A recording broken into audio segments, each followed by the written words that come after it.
जी, बिस्मिल्लाहिर्रहमानिर्रहीम। आज जो हमने पढ़ना है वो है टॉपिक कुछ प्रीवियस जो हमने लेक्चर पढ़ा था उसमें हमने ग्राफ को डिस्कस किया था। उसमें कुछ स्लाइड्स रिमेनिंग थी, वो मैं आपसे शेयर कर दी थी। वो थ्योरी थी, वो उम्मीद है कि आप लोगों ने पढ़ ली होंगी। उनको सिर्फ कंसेप्ट उनका लेना था। ठीक है, आज हमने ट्री स्टार्ट करना है, क्योंकि ट्री जो है ये एक ग्राफ की ही ग्राफ पे ही बेस करती है। ठीक है, और इस ट्री को के बाद फिर हमने स्पेनिंग ट्री की तरफ मूव करना है, और जो मेजर टॉपिक है आज का वो स्पेनिंग ट्री है। यहाँ पे ट्री को भी मैं ज़्यादा डिटेल में डिस्कस नहीं करेंगे हम। ठीक है, लेकिन जो स्पेनिंग ट्री है उसको हम डिस्कस करेंगे। मेन टॉपिक हमारा स्पेनिंग ट्री है। ठीक है, सबसे पहले ट्री क्या है? बेसिकली ये एक सर्किट फ्री ग्राफ है। ये एक ग्राफ है जो कि सर्किट फ्री है, नॉन रिवर्सल सर्किट है। यानी कि ऐसा सर्किट है जिसमें एक से ज्यादा हमारे पास वर्टिसेस होंगे। ठीक है,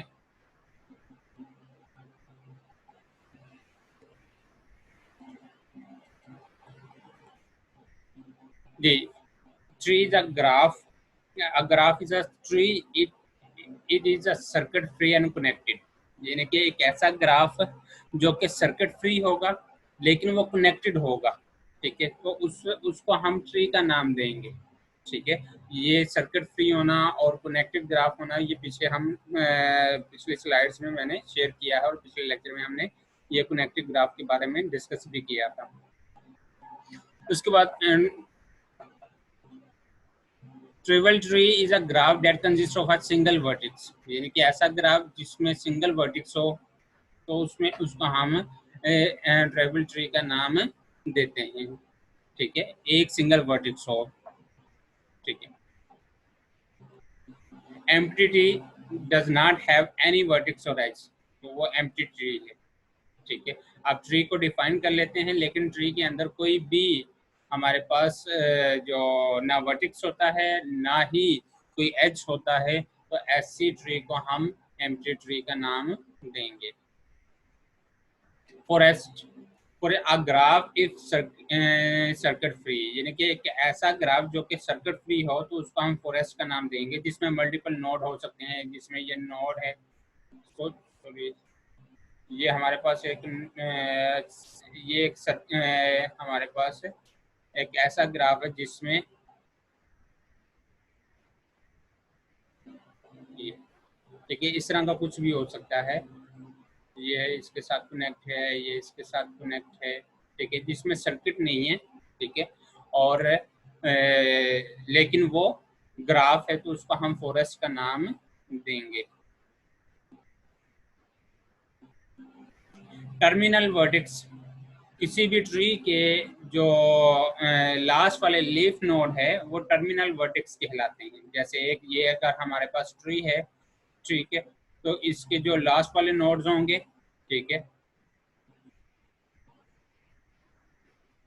ठीक है, अब अगर ये फर्स्ट नोड है, ये सेकंड नोड है, ठीक है, ये थर्ड है, ये फोर्थ है और ये फिफ्थ है, तो हमारे पास लीफ नोड क्या है, टर्मिनल वर्टेक्स क्या है, ये 2, 4 और 5 लीफ नोड, ये दोनों होंगे। ठीक है, और ये जो सेकंड वाला नोड है, ये हमारे पास ये लीफ नोड होगा। ठीक है, ट्री के अंदर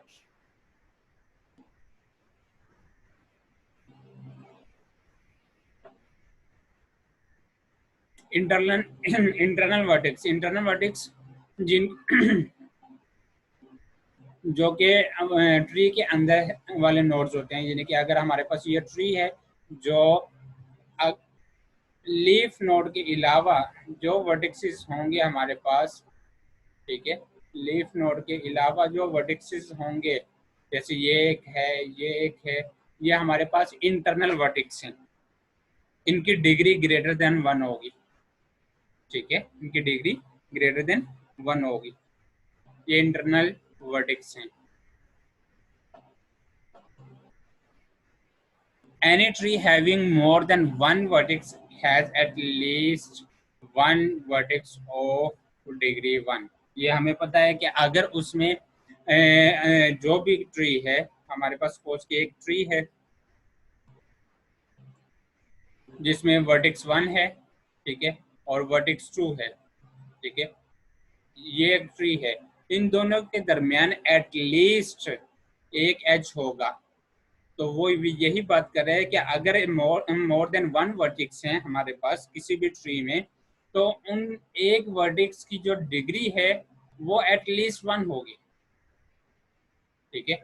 अगर मैं यहाँ पे एक और वर्टेक्स डिफाइन कर देता हूँ V3 के नाम से, तो इसकी भी डिग्री जो है वो, इन दोनों की डिग्री 1 1 है, जबकि वर्टेक्स V1 की डिग्री 2 है, ठीक है। जो भी वर्टेक्स इस ट्री का हिस्सा बनेगा, जो भी वर्टेक्स इस ट्री का हिस्सा बनेगा उसकी डिग्री एटलीस्ट 1 होगी, ठीक है। यहाँ पे मैं वर्टेक्स 4 ऐड कर देता हूँ, तो इसको मैं डायरेक्ट इससे कनेक्ट कर देता हूँ V2 से, तो इसकी भी डिग्री 1 हो जाएगी, clear.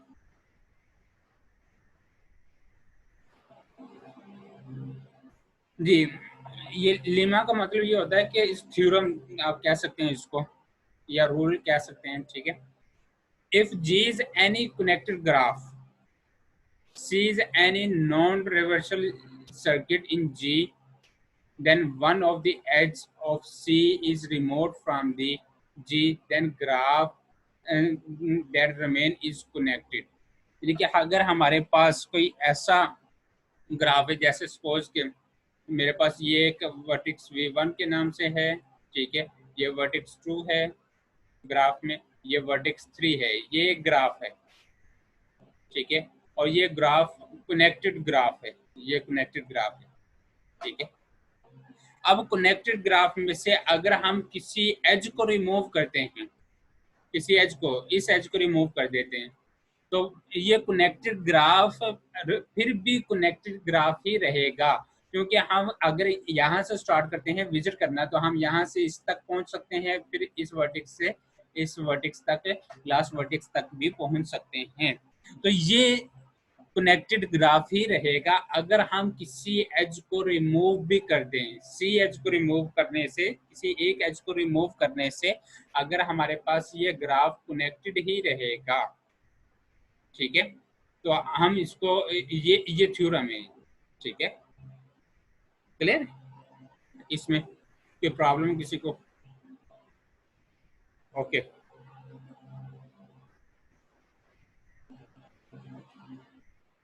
For any positive integer n, if G is connected graph with n vertices, n minus 1 edge, then G is a tree। इसका क्या मतलब कि हमारे पास अगर हमारे पास कोई एक कनेक्टेड ग्राफ है, ठीक है, जिसमें हमारे पास 4 वर्टेक्सेस हैं, सपोज के V1 है, ठीक है, V2 है, ठीक है, इसी तरह V3 है, V4, ये 4 हमारे पास वर्टेक्सेस हैं और ये चारों कनेक्टेड ग्राफ हैं, ये कनेक्टेड ग्राफ हैं। अब ये कह रहा है कि अगर हमारे पास n वर्टिसेस हैं, ठीक है, n वर्टिसेस, n यहाँ पे इस एग्जांपल में क्या है 4, ठीक है, तो n माइनस 1 करके n माइनस 1 मीन्स के 3 एजेस के साथ ये ग्राफ हमारे पास ट्री बन जाएगा, 3 एजेस के साथ। अगर हम इस ग्राफ में से कोई एक एज जो है वो रिमूव करते हैं, ठीक है, एक एज कोई भी रिमूव कर दें, अब ये जो ग्राफ बनेगा, अब ये जो ग्राफ है ये ट्री ग्राफ है, ठीक है। अगर हमारे पास वर्टिसेस n हो, ये वर्टिसेस हैं n, ठीक है, वर्टिसेस की तादाद है, ठीक है, और ये एजेस हैं, ये यहाँ पे मैं लिख रहा हूँ ई एजेस, n माइनस 1 जो कि हमारे पास 3 होगा। अगर हमारे पास वर्टिसेस 5 हैं तो उसमें अगर एजेस 4 हैं तो हमारे पास वो जो ग्राफ होगा वो ट्री होगा, हम उसको ट्री कह सकते हैं, क्लियर। यहाँ तक किसी को कोई इशू? ट्री की डेफिनेशन क्लियर है, ये थ्योरम ट्री का क्लियर है सबको? ओके।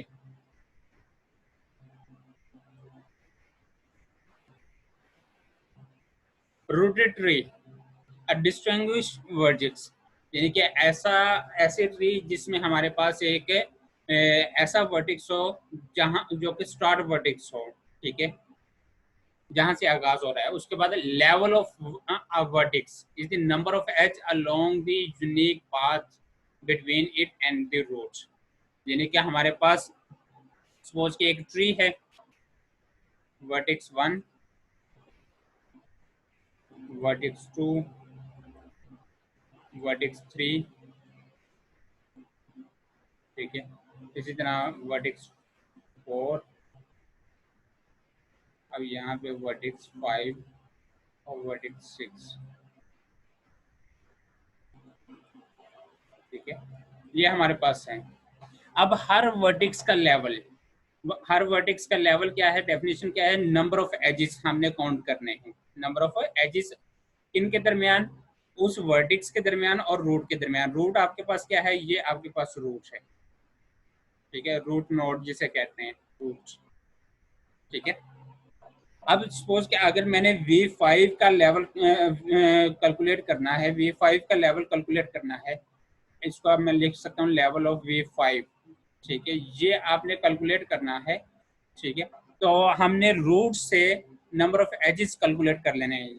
ये रूट है, रूट से नंबर ऑफ एजेस 1, ये 2, ये 3, तो इट मीन्स इसका लेवल क्या होगा, इसका लेवल होगा हमारे पास 3, ठीक है, इसका लेवल हमारे पास 3। इसी तरह अगर मैं लेवल ऑफ V2 कैलकुलेट करना चाहूँ, ठीक है, V2, तो इसका लेवल क्या होगा, ये रूट है, रूट से ये V2 है, ये सिंगल हमारे पास एज है तो इसका लेवल 1 होगा, सिंगल एज है तो लेवल 1। तो नंबर ऑफ एजेस को कैलकुलेट करके हम level of a vertex calculate कर सकते हैं। Clear?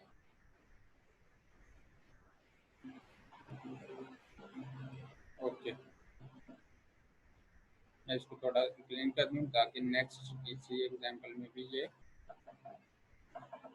Okay. The height of a rooted tree is a maximal number level of a vertex। देखें, अब यहाँ पे हाइट क्या है, ये लेवल क्या है, ये लेवल 0 है, इसको लेवल आप 0 कह सकते हैं, ठीक है। अब इनका लेवल क्या है, इन दोनों का लेवल, इन दोनों का लेवल हमारे पास है 1, इसको आप लेवल 1 कह सकते हैं, ठीक है। इसका लेवल क्या है अकेले का, ये लेवल है हमारे पास 2, L2, लेवल 2, और इन दोनों का 5 और 6 का लेवल क्या है, इनका लेवल है हमारे पास L3। तो मैक्सिमम लेवल कितना है हमारे पास 3, मैक्सिमम लेवल कितना है L3। L3 मीन्स यही हमारी हाइट होगी, ट्री की हाइट क्या है 3। Clear? Okay. Children of V are those vertices that are adjacent to V and are one level further away from the root than V, ठीक है, यानी कि चिल्ड्रन ऑफ V, ये हमारे पास अगर वर्टिक्स हैं, यहाँ पे एक ट्री बनाता हूँ, वर्टिक्स 1, ठीक है, vertices 2, vertices 3, vertices 4 and 5, 5 and 4 या 4 एंड 5, नो इशू, ठीक है, ये हमारे पास एक ट्री है। अब ये रूट है, रूट सभी का पेरेंट होता है, ठीक है, ये रूट है, इसको आप रूट कहते हैं, ठीक है। अब रूट के दो चाइल्ड हैं, ये फर्स्ट चाइल्ड है, ये सेकंड चाइल्ड है, ठीक है। इस V1 के चाइल्ड क्या है, V2 और V3। इसी तरह V3 के चाइल्ड हैं, V3 के चाइल्ड क्या है, ये V5 और V4, जो इससे एक स्टेप फर्दर लेवल 1 नीचे आ रहा है, एडजस्टेंट है, जो V के साथ एडजेसेंट है, ठीक है। अब V1 के साथ क्या कौन कौन से एडजेसेंट है, V1 के साथ एडजेसेंट है V2, V1 के साथ एडजेसेंट है V2 और V3, ये एडजेसेंट है, इट मीन्स ये दोनों इसके चाइल्ड हैं। इसी तरह V3 के साथ कौन कौन से एडजेसेंट है, V3 के साथ एडजेसेंट है V5 और V4। तो ये V5 और V4 जो हैं ये दोनों इसके चाइल्ड हैं V3 के। क्लियर? ओके, यहाँ तक किसी को कोई इशू, कोई प्रॉब्लम किसी को? ओके, कोई प्रॉब्लम नहीं। नेक्स्ट मूव करते हैं। पेरेंट्स, पेरेंट्स जाहिर सी बात है जिसके चाइल्ड हैं तो वो खुद पेरेंट होगा अपने चाइल्ड का। जैसे ये V1 पेरेंट्स है, ठीक है, पेरेंट है, V1 पेरेंट है किन का, V2 और V3 का। ठीक है, यहाँ तक तो इसी तरह ये V3 पेरेंट है किन का, V4 और V5 का। ओके ओके, यहाँ तक किसी को कोई इशू? ओके, नेक्स्ट मूव करते हैं। सिबलिंग, सिबलिंग्स क्या होते हैं, जो बहन भाई होते हैं जिनका पेरेंट कॉमन होता है, जिनके पेरेंट कॉमन हो, ठीक है, उनको हम सिबलिंग कहते हैं। जैसे ये V2 और V3 इन दोनों चाइल्ड का एक ही पेरेंट है V1, तो ये आपस में सिबलिंग्स होंगे। ठीक है, ये आपस में क्या है, सिबलिंग्स हैं। ठीक है, इसी तरह V4 और V5 ये भी आपस में सिबलिंग्स हैं। क्यों? क्योंकि इनका पेरेंट भी कॉमन है 3। तो ऐसे वर्टिसेस जिनका कॉमन पेरेंट वर्टेक्स हो, ठीक है, तो वो आपस में सिबलिंग्स कहलाते हैं। ठीक है, तो ये V2 और V3 आपस में सिबलिंग्स कहलाएंगे।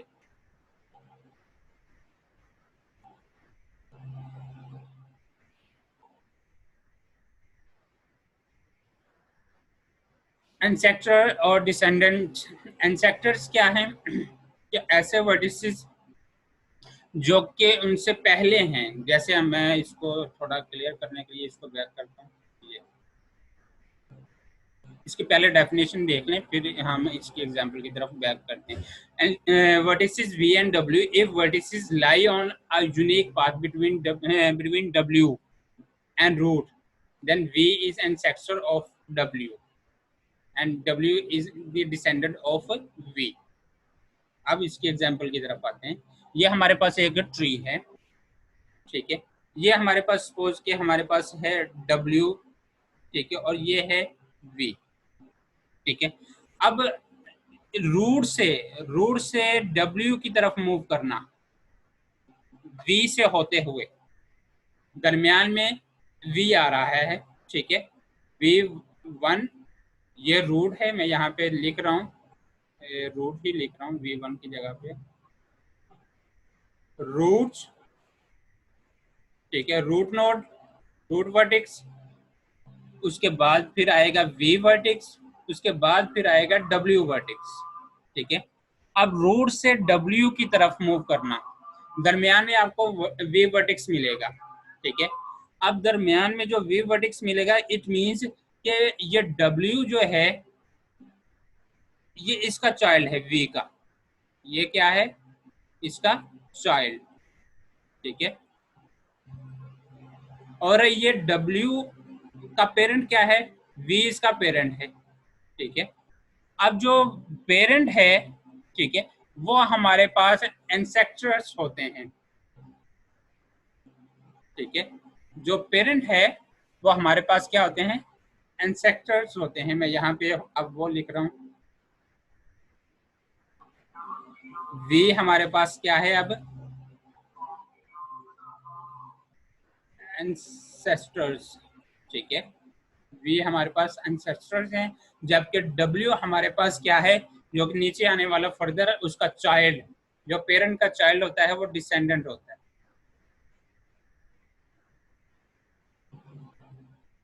डिसेंडेंट, ठीक है, डिसेंडेंट। क्लियर? यहां तक किसी को कोई इशू? ओके,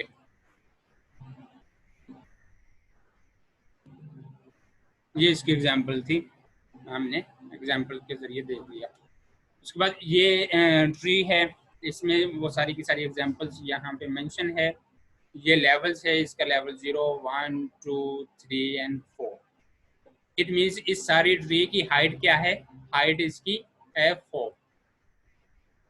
ठीक है, क्लियर। उसके बाद ये सब ट्री हैं।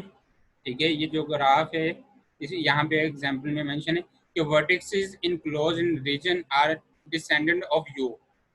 कि ये सारे के सारे वर्टिक्स जो हैं ये सारे यू के चाइल्ड हैं, तो ये डिसेंडेंट हैं यू के। और यू इन सब का एंसेक्टर है, एंसेक्टर। ठीक है, यू इन सब का एंसेक्टर है, क्लियर। जबकि ये सारे नोड्स यू के डिसेंडेंट हैं। यहां तक किसी को कोई इशू? और इसी तरह यहाँ पे मेंशन है कि U V is a child of U. U V vertex जितने भी है, ये वी वर्टिक्स वाला, ठीक है, ये वी वर्टिक्स है, ये चाइल्ड है यू का। इसी तरह U and V, U is the parent of V इसका चाइल्ड है और यू इसका पेरेंट है, क्लियर। इसी तरह W and V are sibling, ये दोनों इसके चाइल्ड थे और ये आपस में दोनों सिबलिंग्स हैं, clear. Okay, binary tree. Binary tree क्या है, इसकी डेफिनेशन देखें कि binary trees are rooted tree, यानी कि रूटेड ट्री होगी in which every internal vertex has at most 2 children, यानी कि हैव एवरी इंटरनल वर्टेक्स जो है वो एट मोस्ट 2 चिल्ड्रन रखता होगा, क्लियर। यानी कि ज्यादा से ज्यादा हर वर्टेक्स के 2 चिल्ड्रन हो सकते हैं, 2 से ज्यादा चिल्ड्रन नहीं हो सकते। यानी कि हम अगर वर्टेक्स एक ड्रा करें, एक ट्री ड्रा करें, वर्टेक्स 1 के नाम, वर्टेक्स 1 है, उसका वर्टेक्स 2 है, ठीक है, वर्टेक्स 3 है, ये तो इसके 2 चाइल्ड है। ये तो अभी तक तो बाइनरी ट्री है क्योंकि इसके 2 चाइल्ड हैं।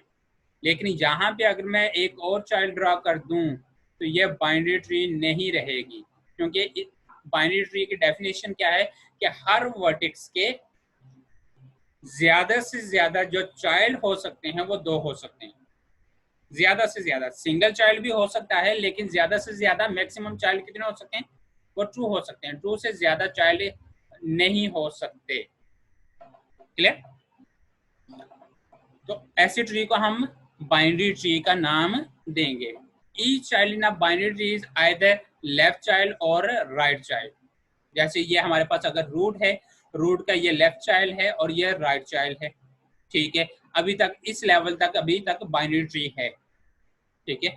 उसके बाद नेक्स्ट ये पेरेंट है, इसका ये चाइल्ड है और ये चाइल्ड है, इन दो इसके दोनों चाइल्ड हैं, ये 2 चाइल्ड हैं। अभी तक ये भी बाइनरी कंडीशन, बाइनरी ट्री की कंडीशन को सेटिस्फाई कर रहा है, ठीक है।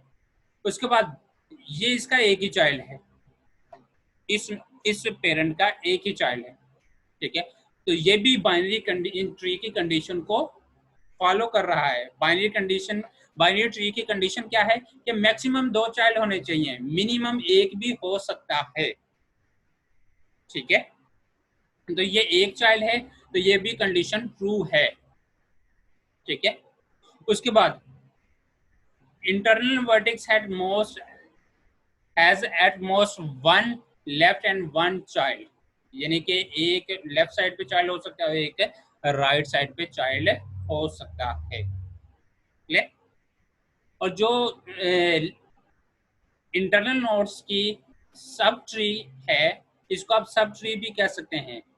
ये एक सब ट्री है, ठीक है, ये दूसरी सब ट्री है, ठीक है। किसकी, ये डब्ल्यू वर्टेक्स की, डब्ल्यू वर्टेक्स की, इसको आप लेफ्ट सब ट्री का नाम भी दे सकते हैं, left sub tree of W vertex. इसी तरह ये right sub tree of W vertex, ठीक है। इस स्लाइड में किसी को कोई इशू? कोई कंफ्यूजन किसी को? Okay, full binary tree. Full binary tree, full binary tree क्या करती है कि every internal vertex has exactly true child. Binary tree में क्या था कि एक भी हो सकता है, एक भी चाइल्ड हो सकता है, लेकिन फुल बाइनरी ट्री में क्या है कि एग्जैक्टली ट्रू होने चाहिए, ना तो कम होना चाहिए ना ही ज्यादा होना चाहिए ट्रू से। क्लियर? तो ऐसी ट्री को हम फुल बाइनरी ट्री का नाम देंगे। जैसे इसके एग्जांपल में अगर बना देता हूँ, वर्टेक्स 1 है, ठीक है, वर्टेक्स 2, ठीक है, वर्टेक्स 3, ये फुल बाइनरी ट्री है अभी तक। अब अगर मैं इसको भी आगे फर्दर ड्रा करता हूँ, वर्टेक्स 4, अब यहाँ पे ये फुल बाइनरी ट्री नहीं है, क्यों? क्योंकि इसका ये एक चाइल्ड है, ये सिंगल चाइल्ड है। लेकिन अगर मैं इसका दूसरा चाइल्ड भी क्रिएट कर लूं, इस वर्टेक्स 3 का दूसरा चाइल्ड भी क्रिएट कर लूं V5 के नाम से, अभी ये इसके एग्जैक्टली 2 चाइल्ड हैं, तो ये अब हर वर्टेक्स के अभी तक एग्जैक्टली 2 चाइल्ड मौजूद हैं, ठीक है। तो ये फुल बाइनरी ट्री है, ये फुल बाइनरी ट्री है। अब इसका भी अगर मैं ड्रा करना चाहूं तो V6, ठीक है, अगर एक वर्टेक्स एक चाइल्ड इसका ड्रा करता हूं तो ये फुल बाइनरी ट्री नहीं रहेगी। लेकिन अगर मैं जैसे ही इसका दूसरा चाइल्ड भी ड्रा करता हूं तो ये फुल बाइनरी ट्री बन जाएगी, ठीक है।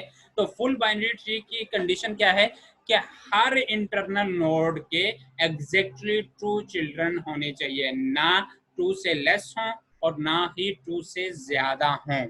अगर मैं सपोज कि यहाँ पे इसका एक और चाइल्ड बना देता हूँ V8 के नाम से, तो ये फुल बाइनरी ट्री नहीं रहेगी। क्यों? क्योंकि इसके चाइल्ड 2 से ज्यादा हो गए हैं, इस वर्टेक्स के चाइल्ड, ठीक है। तो ये फुल बाइनरी ट्री नहीं रहेगी। यहां तक किसी को कोई इशू? ओके, क्लियर है। अब इसके ये दो थ्योरम हैं, पहला थ्योरम क्या है कि अगर हमारे पास k पॉजिटिव इंटीजर है, tree is a full binary tree, full binary tree, it means कि एग्जैक्टली ट्रू चाइल्ड, ठीक है, with k internal vertex, then tree has total 2 into k plus 1 vertex and k plus 1 terminal vertex। यहाँ पे इसको देख लेते हैं, मैं एक एग्जांपल ड्रा करता हूँ। ये V1 वर्टेक्स है, ये V2, ठीक है, वही जो पीछे हमने ड्रा की थी, V3, V4, ठीक है। ये हमारे पास एक 5 है, ठीक है, और V6 और V7, ये फुल बाइनरी ट्री, ठीक है। इस थ्योरम के लिए, इस थ्योरम फर्स्ट थ्योरम के लिए full binary tree, full binary first theorem क्या कहता है कि हमारे पास जो भी इसमें वर्टिसेस हैं, वर्टिसेस इसमें कितने हैं, नंबर ऑफ के की वैल्यू हमारे पास क्या है, नंबर ऑफ के यहाँ पे क्या है, positive integer, number of vertices, ठीक है, नंबर ऑफ वर्टिसेस हैं जो कि इंटरनल वर्टिसेस हैं, वो हमारे पास इंटरनल वर्टिसेस कितने हैं, वो 2 हैं,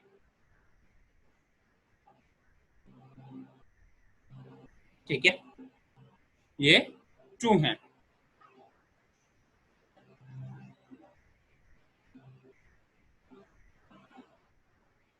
तो हम इसमें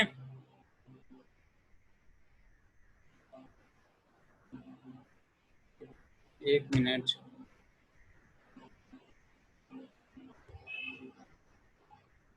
सॉरी, ये जो रूट नोड होता है ये भी आपका इंटरनल वर्टेक्स ही कहलाता है, ये रूट नोड भी आपका इंटरनल वर्टेक्स ही कहलाता है। तो यहाँ पे 3 हो गए, के की वैल्यू यहाँ पे 3 है, ये तीनों के हैं, ये तीनों के हैं इंटरनल वर्टेक्स, क्योंकि इन तीनों के चाइल्ड हैं, इन तीनों के चाइल्ड हैं, जिन वर्टिसेस के चाइल्ड होंगे वो इंटरनल वर्टिक्स कहलाएंगे। तो के की वैल्यू हमारे पास यहाँ पे 3 है, 3 इंटरनल वर्टिक्स हैं।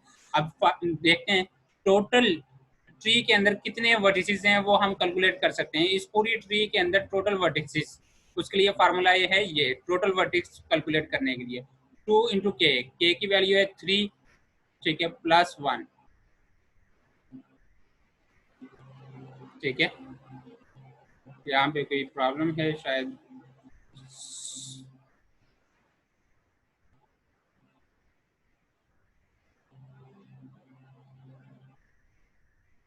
ये शायद ये 2 की पावर के होगा। ये 6 प्लस 1 7 वर्टिक्स हमारे पास आ जाएंगे, 6 प्लस 7 वर्टिक्स, ठीक है। तो इस ट्री में कितने हैं वर्टिक्स, 4, ये 5 6 और 7 वर्टिक्स हमारे पास टोटल वर्टिक्स है इस ट्री के अंदर। इसी तरह दूसरा नंबर ऑफ टर्मिनल्स कैलकुलेट करने के लिए फार्मूला है, दूसरा formula number of terminal. Terminals किसे कहते हैं, लीफ नोड को। टर्मिनल क्या है, ये लीफ नोड, ये हमारे पास लीफ नोड है टर्मिनल्स, ठीक है। इनको कैलकुलेट करने के लिए फार्मूला क्या है, के प्लस 1, ठीक है। और के की वैल्यू क्या है हमारे पास, के की वैल्यू है 3, तो 3 प्लस 1 इक्वल टू 4, 4 टर्मिनल हमारे पास हैं, ठीक है। तो ये दो फार्मूले हैं हमारे पास फुल बाइनरी ट्री को के हवाले से। क्लियर है यहाँ तक, किसी को कोई इशू? ओके, इसको मैं थोड़ा साफ कर लेता हूँ ताकि हम दूसरा थ्योरम भी इसी ट्री पे कोशिश करते हैं अप्लाई करने।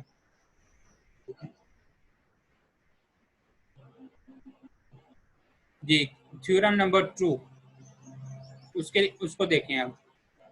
थ्योरम नंबर 2, ये वाला theorem, if tree is a binary tree, यानी कि बाइनरी ट्री होगी, इसके लिए कंडीशन नहीं है फुल ट्री हो, ठीक है। बाइनरी ट्री की बात कर रहे हैं। Tree number of terminals vertices and the height h, इसके जरिए भी हम नंबर ऑफ टर्मिनल वर्टिक्स मालूम कर सकते हैं। यानी कि नंबर ऑफ टर्मिनल वर्टिक्स हमारे पास कितने, नंबर ऑफ टर्मिनल्स वर्टिक्स हमारे पास है ये 4, ठीक है। टी की स्मॉल टी की वैल्यू हमारे पास क्या है, स्मॉल टी की वैल्यू हमारे पास है 4 नंबर ऑफ टर्मिनल वर्टिक्स, ठीक है। अब इसकी हाइट हम कैलकुलेट कर सकते हैं, ठीक है। इसकी हाइट हम कैलकुलेट कर सकते हैं, ले? वो क्या है, ये हमारे पास है ये formula, T less than equal to 2 की पावर, अब हाइट, यहाँ पे के क्या थे, के हमारे पास थे ये 3, ठीक है। तो ये हमारे पास ये आ जाएंगे हमारे पास के की वैल्यू 3, ठीक है। तो टी की वैल्यू है 4 लेस देन इक्वल टू 2 की पावर ये 3 बन जाएगा एच। तो ये कंडीशन सेटिस्फाई हो रही है। तो इस तरह से हम ये कैलकुलेट भी कर सकते हैं। हाइट एच है और यहाँ पे टी जो है ये टर्मिनल्स हैं, टर्मिनल वर्टिक्स हैं स्मॉल टी, ठीक है। और एच यहाँ पे इस ट्री की हाइट शो कर रहा है, ठीक है। समझ आ गई थ्योरम की? ओके, अच्छा, ये चंद सेकंड में ये मीटिंग एंड हो जाएगी, टाइम इसका एंड हो रहा है, तो हम फौरन से रीजॉइन करेंगे।